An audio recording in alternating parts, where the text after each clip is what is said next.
प्यारे बच्चों, आज हम कक्षा 10 का विज्ञान का चैप्टर नंबर 6 पढ़ेंगे बच्चों। चैप्टर नंबर 6 बच्चों जैव प्रक्रम इसका नाम है। और जैव प्रक्रम में आज हम इसके क्वेश्चन आंसर करने वाले हैं बच्चों। देखिए इसके क्वेश्चन आंसर। पहला क्वेश्चन देखिए बच्चों, श्वसन के लिए ऑक्सीजन प्राप्त करने की दिशा में एक जलीय जीव की अपेक्षा स्थलीय जीव किस प्रकार लाभप्रद है। इम्पोर्टेंट क्वेश्चन है बच्चों कि जलीय जीव और स्थलीय जीव के बारे में पूछा है कि स्थलीय जीव सांस लेते हैं स्थल पर, जलीय जीव सांस लेते हैं जल में। इनकी श्वसन दरें डिफरेंट क्यों हैं बच्चों।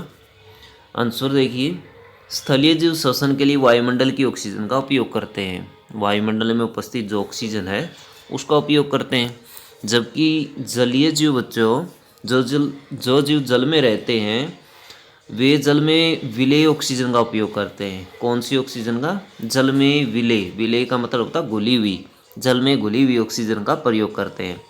जल में विलेय ऑक्सीजन की मात्रा वायु में ऑक्सीजन की मात्रा की तुलना में कम है। वायुमंडल में ऑक्सीजन काफ़ी मात्रा में मौजूद है, जबकि जल में घुली हुई ऑक्सीजन जो होती है उसकी मात्रा कम होती है बच्चों। इसलिए जलीय जीवों की श्वसन दरें स्थलीय जीवों की अपेक्षा धीमी होती है अथवा कम होती है। क्वेश्चन नंबर 2 देखेंगे, ग्लूकोज के ऑक्सीकरण से भिन्न जीवों में ऊर्जा प्राप्त करने के विभिन्न पथ क्या है। ग्लूकोज के ऑक्सीकरण से भिन्न जीवों में ऊर्जा प्राप्त करने के विभिन्न पथ बताने हैं बच्चों। देखिए, ग्लूकोज सबसे पहले 3 कार्बन परमाणु वाले पायरुवेट में विखंडित हो जाता है। 3 कार्बन अणु वाले पायरुवेट में विखंडित होता है ग्लूकोज बच्चों। जो हम खाते हैं जैसे ग्लूकोन-डी होता है उसमें ग्लूकोज होता है, और ज़्यादातर जितने खाद्य पदार्थ होते हैं उन सब के अंदर भी ग्लूकोज मौजूद होता है। वो विखंडित हो जाता है पायरुवेट अम्ल में। यह प्रक्रम कोशिका द्रव्य में होता है। कोशिका के अंदर एक पार्ट होता है कोशिका का या अंगक होता है, उसे कोशिका द्रव्य कहा जाता है। यानी कोशिका के अंदर जो द्रव भरा होता है उसे कोशिका द्रव्य कहा जाता है बच्चों। इसके बाद पायरुवेट इथेनॉल और कार्बन डाइऑक्साइड में परिवर्तित होता है। यह प्रक्रम वायु की अनुपस्थिति में होता है, वायु की ज़रूरत नहीं होती इसमें, इसलिए इसे अवायवीय श्वसन भी कहा जाता है बच्चों। ऑक्सीजन का उपयोग करके पायरुवेट के अणु विखंडित होकर 3 कार्बन डाइऑक्साइड के अणु और जल में परिवर्तित हो जाते हैं। यह प्रक्रम वायु की उपस्थिति में होता है, इसलिए इसे वायवीय श्वसन कहते हैं। इसमें 2 प्रकार के श्वसन होते हैं, एक वायवीय और एक अवायवीय। ये बताए बच्चों। क्वेश्चन नंबर 3 देखेंगे, मनुष्यों में ऑक्सीजन और कार्बन डाइऑक्साइड का परिवहन कैसे होता है। मनुष्य में ऑक्सीजन और कार्बन डाइऑक्साइड का परिवहन श्वसन की क्रिया द्वारा होता है। वायु शरीर के अंदर नासाद्वार द्वारा जाती है।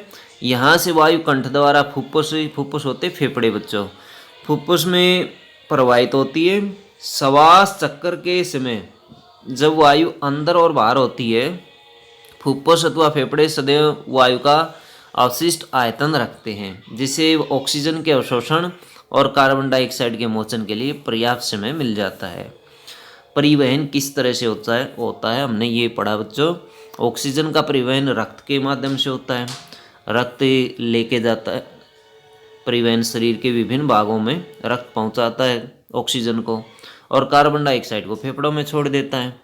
और जब हम सांस लेते और छोड़ते समय कार्बन डाइऑक्साइड की मात्रा ज़्यादा होती है, और लेते समय उस वायु के अंदर ऑक्सीजन की मात्रा ज़्यादा होती है। क्वेश्चन नंबर 4 देखेंगे, गैसों के विनिमय के लिए मानव फुफ्फुस में अधिक क्षेत्रफल को कैसे अभिकल्पित किया गया है। फुफ्फुस होते फेफड़े, फेफड़ों के अंदर मार्ग छोटी छोटी नलिकाओं में विभाजित हो जाता है, जो अंत में गुब्बारे जैसी संरचनाओं में बढ़ जाता है, अंतःकृत हो जाता है बच्चों। इस तरह से जैसे शाखाएं बढ़ जाती है ना, पेड़ की शाखाएं होती हैं, उसी तरह से फेफड़ों के अंदर एक नलिका अनेक नलिकाओं में बढ़ती चली जाती है अथवा विभाजित होती चली जाती है बच्चों, जिस तरह से ये है। और लास्ट में गुब्बारे जैसी संरचना होती है, उस संरचना में वो एंड हो जाती है। और इस संरचना में यहाँ देखिए, यहाँ पर ये जो है कुपिका है, कुपिका, इस कुपिका के अंदर वायु भरी रहती है, ये फूल जाती है। जब हम सांस लेते हैं तो ये वायु इसके अंदर भर जाती है और ये फूल जाती है, और जब हम सांस छोड़ते हैं तो ये कुपिका सिकुड़ जाती है और इसमें से हवा निकल जाती है। कुपिका एक सतह उपलब्ध कराती है जिससे गैसों का विनिमय हो सकता है। विनिमय होता है आदान प्रदान, विनिमय मतलब आदान प्रदान। मानव में वहन तंत्र के घटक कौन से हैं, इन घटकों के क्या कार्य हैं? मानव में वहन तंत्र के घटक हृदय, नलिकाएं और रुधिर वाहिकाएं हैं। हृदय बच्चों और रुधिर वाहिकाएं हैं। देखते हैं, हृदय हमारे शरीर में ऑक्सीजन और कार्बन डाइऑक्साइड युक्त रक्त का वहन करता है, और रुधिर वाहिकाएं धमनी से रुधिर वाहिकाएं जो रुधिर को हृदय से शरीर के विभिन्न अंगों तक ले जाती हैं। शिराएं विभिन्न अंगों से रुधिर एकत्र करके वापस हृदय में लाती हैं। दो प्रकार की वाहिकाएं होती हैं बच्चों, एक धमनी होती है और दूसरी शिरा होती है। धमनी शुद्ध रक्त लेकर जाती है और शिरा अशुद्ध रक्त को हृदय तक लाती है। यानी शुद्ध रक्त का वितरण धमनियाँ करती है, अशुद्ध रक्त का को एकत्रित कौन करती है? शिराएं करती है। क्वेश्चन नंबर 2 देखेंगे, स्तनधारी तथा पक्षियों में ऑक्सीजनित और विऑक्सीजनित रुधिर को अलग करना क्यों आवश्यक है? देखिए बच्चों, ऑक्सीजनित रक्त होता है शुद्ध रक्त, और विऑक्सीजनित रक्त होता है अशुद्ध रक्त। ऑक्सीजनित वो होता है जिसमें ऑक्सीजन उपस्थित होती है, विऑक्सीजनित वो होता है जिसमें ऑक्सीजन उपस्थित नहीं होती, कार्बन डाइऑक्साइड की मात्रा ज़्यादा होती है। स्तनधारी, जीवधारी जो सतह पर रहते हैं, पक्षी, तो इन दोनों के बीच में हृदय के बीच में कपाट पाए जाते हैं। इन दोनों के बीच में कपाट पाए जाते हैं। जैसे स्तनधारी होते हैं उसमें कपाट होते हैं बीच में, जो शुद्ध रक्त और अशुद्ध रक्त को मिलने से रोकते हैं। स्तनधारी तथा पक्षियों को अपने शरीर के तापमान को वातावरण के अनुकूल बनाए रखने के लिए अतिरिक्त ऊर्जा की आवश्यकता होती है। ज़्यादा ऊर्जा प्राप्त करने के लिए ऑक्सीजनित और विऑक्सीजनित रुधिर को अलग करना आवश्यक होता है। तो बीच में जो कपाट होता है वो शुद्ध रक्त और अशुद्ध रक्त को मिलने नहीं देता, जबकि पक्षियों में ऐसा नहीं होता। उच्च संगठित पादपों में वहन तंत्र के घटक क्या है? क्वेश्चन नंबर 3 है, उच्च संगठित पादपों में वहन तंत्र के घटक क्या हैं? उच्च संगठित पादपों में वहन तंत्र के 2 मुख्य घटक हैं, जाइलम और फ्लोएम। जो बड़े पेड़ पौधे होते हैं उनके अंदर जाइलम और फ्लोएम नामक 2 ऊतक पाए जाते हैं। जाइलम मृदा से प्राप्त जल और खनिज लवणों का वहन करता है, और फ्लोएम पत्तियों से प्राप्त प्रकाश संश्लेषण के उत्पादों को पौधों के अन्य भागों तक वहन करता है। फ्लोएम एमिनो अम्ल तथा अन्य पदार्थों का परिवहन भी करता है बच्चों। जाइलम एक ऐसा ऊतक है, जय से जल बच्चों और जय से जाइलम, जो जल और खनिज लवणों का परिवहन करे वो जाइलम होता है, और खाद्य पदार्थों का परिवहन करे वो फ्लोएम होता है। इसे याद हो जाएगा। क्वेश्चन नंबर 4 देखेंगे, पादप में जल और खनिज लवण का वहन कैसे होता है? पेड़ पौधों में जल और खनिज लवणों का परिवहन कैसे होता है? अभी अभी हमने पढ़ा जाइलम और फ्लोएम के बारे में। जाइलम ऊतक में जड़ों, तनों और पत्तियों की वाहिनिकाएं और वाहिकाएं आपस में जुड़कर जल संवहन वाहिकाओं का एक सतत जाल बनाती है, जो पादप के सभी भागों से संबंध होता है। वाष्पोत्सर्जन जल के अवशोषण और जड़ से पत्तियों तक जल और उसमें विलेय खनिज लवणों के ऊपरी मुखी गति में सहायक है। क्वेश्चन नंबर 5 है, पादपों में भोजन का स्थानांतरण कैसे होता है? पौधों में पत्तियां प्रकाश संश्लेषण द्वारा भोजन तैयार करती हैं। प्रकाश संश्लेषण के विलेय उत्पादों का वहन स्थानांतरण कहलाता है, और यह संवहन ऊतक फ्लोएम नामक ऊतक के द्वारा किया जाता है।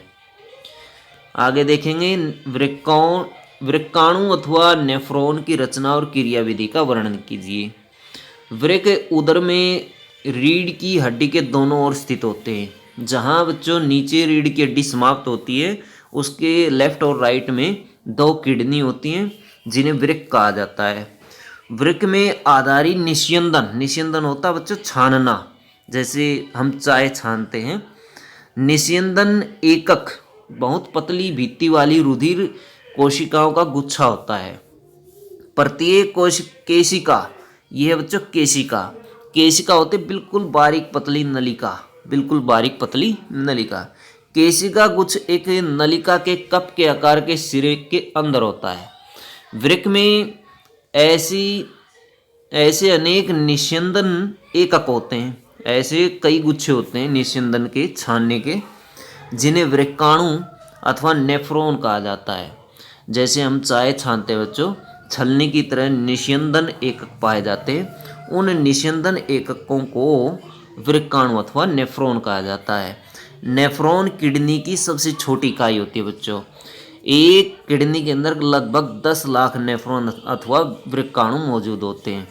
तो प्रारंभिक निस्यंदन में कुछ पदार्थ जैसे ग्लूकोज, एमिनो अम्ल, लवण और प्रचुर मात्रा में जल रह जाते हैं। प्रत्येक वृक्क में बनने वाला मूत्र एक लंबी नलिका में प्रवाहित होता है। इन पदार्थों का चयनित पुनरावशोषण हो जाता है। पुनरावशोषण होता है बच्चों दोबारा से उसके अंदर मौजूद पदार्थों का अवशोषण कर लेना। क्वेश्चन नंबर 2 है, उत्सर्जी उत्पाद से छुटकारा पाने के लिए पादप किन विधियों का उपयोग करते हैं। उत्सर्जी उत्पाद होते हैं एक्स्ट्रा जो वेस्टेज होते हैं पौधों में, वो पौधे किस तरह से छोड़ते हैं। कुछ पादप पत्तियों के माध्यम से छोड़ देते हैं, उत्सर्जित कर देते हैं, पत्तियां पीली हो जाती हैं, झड़ जाती हैं। और कुछ पादप तनों के माध्यम से भी छोड़ते हैं। पादप अपनी पत्तियों का अक्षय करके उत्सर्जी पदार्थ निकाल देते हैं। बहुत से पादप अपशिष्ट उत्पाद कोशिकीय रिक्तिका में संचित करते हैं। अन्य अपशिष्ट उत्पाद जैसे गोंद होता है बच्चों तने से निकलता है, और रेजिन होता है, ये उत्सर्जित होते रहते हैं पादप के तने से। पादप कुछ अपशिष्ट पदार्थों को अपने आसपास की मृदा में भी उत्सर्जित कर देते हैं।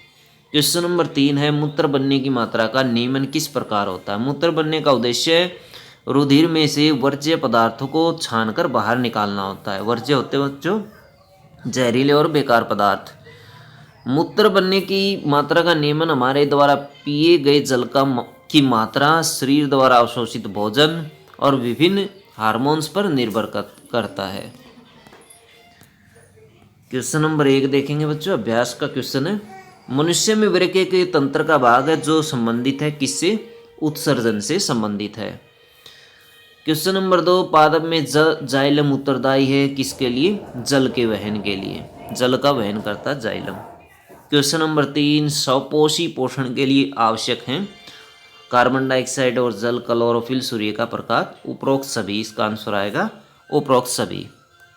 क्वेश्चन नंबर 4 है, पाइरुवेट के विखंडन से कार्बन डाइऑक्साइड, जल और ऊर्जा देता है, यह क्रिया होती है कहाँ पर होती है बच्चों ये क्रिया, कोशिका द्रव्य, माइटोकॉन्ड्रिया, हरित लवक केंद्रक, किस में होती है ये, माइटोकॉन्ड्रिया में होती है। क्वेश्चन नंबर 5, हमारे शरीर में वसा का पाचन कैसे होता है, यह प्रक्रम कहाँ होता है। इंपॉर्टेंट क्वेश्चन है बच्चों। क्वेश्चन नंबर 5, हमारे शरीर में वसा का पाचन अक्षुद्रांतर अथवा छोटी आंत में होता है। छोटी आंत में को अक्षुद्रांतर कहा जाता है बच्चों। यह अरनाल का सबसे लंबा भाग होता है। वसा के पाचन के लिए यह यकृत और अग्नाशय से स्त्रावण प्राप्त करती है। अक्षुद्रांतर की भित्ति में ग्रंथि होती है जो आंतररस स्रावित करती है। इसमें उपस्थित एंजाइम वसा को वसामल और ग्लिसरॉल में परिवर्तित कर देते हैं। क्वेश्चन नंबर 6, भोजन के पाचन में लार की भूमिका बताइए। लार एक एंजाइम होता है जिसे लार लाइपे एमिलेस कहते हैं। यह जटिल अणुओं को सरल शर्करा में खंडित कर देता है। भोजन को चबाने के दौरान पेशीय जिह्वा भोजन को लार के साथ पूरी तरह से मिला देती है। बच्चों हमारे मुख के अंदर लाला ग्रंथियां होती हैं, उनसे लार निकलती हैं और लार निकलती है, वो लार भोजन के साथ मिलकर के उसको मुलायम बना देती है। और उस लार के अंदर टाइलिन नामक एक एंजाइम होता है और लार एमिलेस नामक एंजाइम पाया जाता है। टाइलिन इसका प्रमुख एंजाइम है लार का, जो भोजन में उपस्थित अणुओं को सरल अणुओं में तोड़ देता है।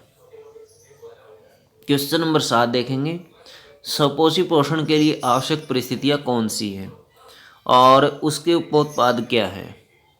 सपोषी जीव की कार्बन और ऊर्जा की आवश्यकताएं प्रकाश संश्लेषण द्वारा पूरी होती है। प्रकाश संश्लेषण अथवा सपोषी पोषण के लिए आवश्यक परिस्थितियां निम्न हैं: क्लोरोफिल की उपस्थिति, कार्बन डाइऑक्साइड गैस, सूर्य का प्रकाश, पर्याप्त मात्रा में जल। स्थलीय पौधे जड़ों द्वारा मिट्टी में उपस्थित जल और अन्य पदार्थ जैसे नाइट्रोजन, फास्फोरस, लोहा आदि अवशोषित करते हैं बच्चों। इसके जो उत्पाद हैं वो ऑक्सीजन है बच्चों। क्वेश्चन नंबर 8 देखेंगे, वायवीय और अवायवीय श्वसन में अंतर बताइए। कुछ जीवों के नाम लिखिए जिनमें वायवीय अवायवीय श्वसन होता है। वायवीय श्वसन यह प्रक्रम वायु की उपस्थिति में होता है और अवायवीय श्वसन यह ऑक्सीजन अथवा वायु की अनुपस्थिति में होता है। इसमें वायु की आवश्यकता नहीं पड़ती। वायवीय श्वसन में ऊर्जा का मोचन अधिक होता है, जबकि अवायवीय श्वसन में ऊर्जा का मोचन कम होता है। यह प्रक्रम सभी जीवधारियों में होता है। यह प्रक्रम किण्वन के समय यीस्ट में पाया जाता है। यीस्ट होता है बच्चों, इसके अंदर होता है। क्वेश्चन नंबर 9, गैसों में अधिकतम विनिमय के लिए कूपिकाएं किस प्रकार अभिकल्पित है। इंपॉर्टेंट क्वेश्चन बच्चों। फेफड़ों के अंदर अथवा फुफ्फुस के अंदर मार्ग छोटी छोटी नलिकाओं में विभाजित हो जाता है। मार्ग अथवा बड़ी नलिका छोटी छोटी नलिकाओं में विभाजित हो जाती है बच्चों। इस तरह से ये नलिकाओं में विभाजित हो जाती है, जो अंत में गुब्बारे जैसी रचना में अंतकृत हो जाती है। इन्हें कूपिका कहते हैं। कूपिका एक स्तंभ उपलब्ध कराती है जिससे गैसों का विनिमय हो सकता है। कूपिका रुधिर वाहिका का रुधिर कूपिका वायु से ऑक्सीजन लेकर के शरीर की सभी कोशिकाओं तक पहुंचाता है। कूपिका बच्चों जिस तरह से गुब्बारा होता है, सेम ऐसी संरचना होती है। गुब्बारा जिस तरह से फूल करके अधिक का क्षेत्रफल बना देता है, इसी तरह से जब इस कूपिका के अंदर वायु जाती है, अंदर जाती है वायु इसके, तब ये भी फूल करके अधिकतम क्षेत्रफल उपलब्ध करवा देती है। क्वेश्चन नंबर 10, हमारे शरीर में हीमोग्लोबिन की कमी के परिणाम हो सकते हैं। क्या हो सकते हैं बच्चों? हीमोग्लोबिन जिसकी मात्रा हम रक्त से करते हैं, रक्त में उपस्थित एक इम्पोर्टेंट वर्णक होता है। हीमोग्लोबिन श्वसन वर्णक है जो श्वसन के लिए शरीर की कोशिकाओं में ऑक्सीजन पहुंचाता है। यह वर्णक लाल रुधिर कणिकाओं में उपस्थित होता है। 3 तरह की कणिकाएं होती है बच्चों। पहली कणिका लाल होती है, दूसरी सफ़ेद होती है, सफ़ेद रुधिर कणिकाएं, और तीसरी प्लेटलेट्स होती है। तो लाल रुधिर कणिकाओं में ये मौजूद होता है। हीमोग्लोबिन की कमी से हमारे शरीर में ऑक्सीजन की कमी हो जाती है। हीमोग्लोबिन की कमी से एनीमिया अथवा पीलिया रोग हो जाता है, नामक बीमारी हो जाती है। खून की कमी हो जाती है और एनीमिया रोग हो जाता है हीमोग्लोबिन की कमी से। मानव में जो हीमोग्लोबिन है वो 14 पॉइंट कुछ पाया जाता है, 14.5 के लगभग पाया जाता है हीमोग्लोबिन। ये ऊपर भी हो सकता है, इससे नीचे भी हो सकता है, एवरेज ये पाया जाता है। क्वेश्चन नंबर 10 देखेंगे, मानव में दोहरा परिसंचरण की व्याख्या कीजिए, यह क्यों आवश्यक है। दोहरा परिसंचरण अथवा 2 बार घूमना रक्त का, एक बार आना हृदय में 2 बार सर्कुलेट होना, रुधिर को हमारे शरीर में ऑक्सीजन और कार्बन डाइऑक्साइड दोनों का ही वहन करता है। रुधिर अथवा रक्त बच्चों, रक्त अथवा खून जो हमारे शरीर में ऑक्सीजन और कार्बन डाइऑक्साइड का वहन करता है, इसको लाने और ले जाने का काम करता है। ऑक्सीजन प्रचुर रुधिर को कार्बन डाइऑक्साइड युक्त रुधिर से मिलाने को रोकने के लिए हृदय कई कोष्ठों में बटा होता है। हृदय के अंदर बच्चों 4 कोष्ठ होते हैं। कार्बन डाइऑक्साइड प्रचुर रुधिर को कार्बन डाइऑक्साइड छोड़ने के लिए फुफ्फुस अथवा फेफड़ों में जाना होता है और फुफ्फुस अथवा फेफड़ों से वापस ऑक्सीजनित रुधिर को हृदय में लाना होता है। रक्त एक बार अशुद्ध जो कार्बन डाइऑक्साइड है या अशुद्ध रक्त है, एक बार हृदय में जाता है, उसके बाद फिर फेफड़ों में जाता है और फेफड़ों में जाने के पश्चात शुद्ध होकर के वापस अथवा ऑक्सीजन को लेकर के वापस फिर हृदय में आता है और फिर शरीर के विभिन्न अंगों में चला जाता है। तो इस तरह से सर्कुलेट होता है। तो ये 2 बार जो सर्कुलेट हुआ है हृदय के अंदर, हृदय में 2 बार आया है रक्त, इसी को दोहरा परिसंचरण कहा जाता है। तो बच्चों देखिए, इस तरह 2 चक्कर रुधिर हृदय में जाता है, इसलिए इसे दोहरा परिसंचरण कहते हैं। इस तरह का बंटवारा शरीर को उच्च दक्षतापूर्ण ऑक्सीजन की पूर्ति कराता है। क्वेश्चन नंबर 12 देखेंगे, जाइलम और फ्लोएम में पदार्थों का वहन में क्या अंतर है। जाइलम मृदा से प्राप्त जल खनिज लवणों का वहन करता है। जाइलम द्वारा परिवहन को सामान्य भौतिक बल के द्वारा समझाया जा सकता है। फ्लोएम पत्तियों से प्रकाश संश्लेषण के उत्पादों को पौधों के अन्य भागों तक वहन करता है। फ्लोएम एमिनो अम्ल और अन्य पदार्थों का परिवहन भी करता है। फ्लोएम द्वारा स्थानांतरण ऊर्जा के उपयोग से पूरा होता है। क्वेश्चन नंबर 13, फुफ्फुस अथवा फेफड़ों में कुपिकाओं की और वृक्क में वृक्काणु की रचना की क्रियाविधि की तुलना कीजिए। तो बच्चों देखिए, कुपिकाओं की रचना तथा क्रियाविधि, फुफ्फुस के अंदर मार्ग छोटी छोटी नलिकाओं में परिवर्तित हो जाता है, अंत में गुब्बारे जैसी संरचना में अंतकृत हो जाता है। इन्हें कुपिका कहते हैं। कुपिका एक सतह उपलब्ध कराती है जिससे गैसों का विनिमय हो सकता है। कुपिकाओं की भित्ति में रुधिर वाहिकाओं का विस्तृण जाल होता है। रुधिर शरीर से कार्बन डाइऑक्साइड कुपिकाओं में छोड़ने के लिए लाता है। कुपिका रुधिर वाहिका का रुधिर कुपिका वायु से ऑक्सीजन लेकर के शरीर के विभिन्न कोशिकाओं तक पहुंचाता है। वृक्काणु देखिए, वृक्काणु नेफ्रॉन जो किडनी का एक छोटा सा पार्ट होता है। वृक्क उदर में रीढ़ की हड्डी के दोनों ओर स्थित होते हैं। वृक्क में आधारी निस्यंदन एकक होते हैं। वो पतली भित्ति वाली रुधिर कोशिकाओं का एक गुच्छा होता है। प्रत्येक कोशिका गुच्छ एक नलिका के कप के आकार के सिरे के अंदर होता है। वृक्क में अनेक ऐसे निस्यंदन एकक होते हैं जिन्हें वृक्काणु अथवा नेफ्रॉन कहा जाता है। प्रारंभिक निस्यंदन में कुछ पदार्थ जैसे ग्लूकोज, एमिनो अम्ल, लवण और प्रचुर मात्रा में जल रह जाते हैं। प्रत्येक वृक्क में बनने वाला मूत्र एक लंबी नलिका में प्रवाहित होता है। इन पदार्थों का चयनित पुनरावशोषण हो जाता है। तो ये वृक्काणु बच्चों, इस तरह से आप इनमें डिफरेंस कर सकते हैं। तो बच्चों देखियो, ये वाला फिगर जो है ये वृक्काणु का है। इसमें ये देखिए बोमन संपुट है, बोमन कैप्सूल, ये बोमन, यही वो जो सतत एकक निस्यंदन एकक है जहाँ पर रक्त क्षमता है।